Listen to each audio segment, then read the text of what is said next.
Tu vois, si par exemple, tu as quelqu'un qui a 1 million d'abonnés, mais qui fait, je sais pas moi, 10 000 vues sur ses vidéos et qui a peut-être 200 likes, c'est pas une communauté très engagée, c'est pas une communauté qui regarde beaucoup le contenu du créateur. Donc c'est intéressant de regarder les différents ratios et la manière dont, en fonction du nombre d'abonnés, les interactions qu'il y a sur le contenu en lui-même. Ok. Ensuite, c'est vraiment de voir, voilà, est-ce que les gens commentent beaucoup sous les posts de cette personne? Est-ce que cette personne reçoit beaucoup de sollicitations par message suite à ses stories? C'est quoi son engagement en story, tu vois? Est-ce qu'il y a beaucoup de gens qui regardent ses stories?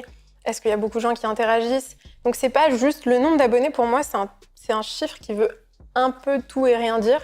Surtout qu'en plus, aujourd'hui, tu as plein de gens qui achètent des abonnés. Tu les crames direct. Oui, tu les crames direct. Tu as des comptes à 1 million, tu vois 12 likes, bon, c'est en limite, ça te décrédibilise de ouf. Complètement.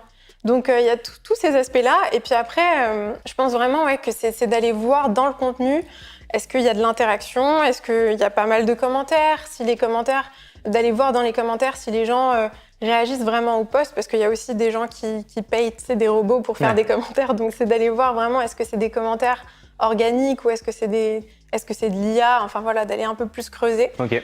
Et moi, je regarderais tous ces éléments-là, en fait. Ok. Pour voir l'engagement d'une personne. Après, tu vois, sur